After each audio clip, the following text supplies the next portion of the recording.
সেদিন একটা ভিডিও খুব ভাইরাল হয়েছে। সেই ভিডিওতে দেখা যাচ্ছে যে আমেরিকার একজন বাবাকে এনে একটা লাইভ শোতে বসানো হয়েছে, আর তার ছেলে যে সব পুরো সার্জারি করে মেয়ে হয়ে গেছে, সেই ছেলেটা মানে এমন যে লম্বায় 6 ফিট, এরকম কাঁধ প্রশস্ত, মাসল, মানে পুরো একটা শক্ত সমর্থ পুরুষ। সে মেয়েদের পোশাক পরে, সে মেয়েদের মতো বড় চুল নিয়ে এসে বাবার সামনে চেয়ারে বসলো। সেই ছেলেটাকে দেখে বাবা হু হু করে কান্না করতেছে যে আমার সন্তান এরকম হয়ে গেল, আমি বাবা হিসেবে ব্যর্থ যে আমি আমার সন্তানের কাছে আইডল হতে পারলাম না। আজকে এইভাবে কান্না করার জন্য আপনারা প্রত্যেকে প্রস্তুত হন। আজকে এই ভিডিও যে যেখান থেকে দেখতেছেন, যার বাসায় সন্তান আছে, আমার একটা ছোট্ট বাচ্চা আছে, 7 বছর 4 বছর, আমি জানি না আমি তাদেরকে কোন দুনিয়ায় রেখে যাচ্ছি।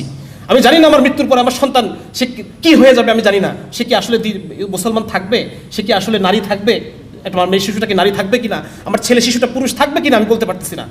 তো আজকে এক অসহায় বাবা হিসেবে আপনাদের সামনে আমি আসছি, এবং আপনারা প্রত্যেকে যার যার জায়গা থেকে আওয়াজ তুলেন, যার যার জায়গা থেকে এটা নিয়ে আপনারা আলোচনা করেন, যাতে করে এই জিনিসটা এখানেই যেন এই জিনিসটা থেমে যায়। এই সমস্ত যারা এনজিও, যারা অপকর্ম করতেছে, যারা আমাদের সন্তানদেরকে আমাদের কাছ থেকে ছিনিয়ে নেওয়ার চেষ্টা করতেছে, আমাদের পরিবারগুলোকে ভেঙে ফেলার জন্য তারা যত ধরনের প্রচেষ্টা সব কিছু তারা করতেছে, হ্যাঁ, তারা যেন নিবৃত্ত হয়, তারা যেন নিরস্ত হয়। এজন্য আমাদের সবাইকে ঐক্যবদ্ধভাবে কাজ করতে হবে।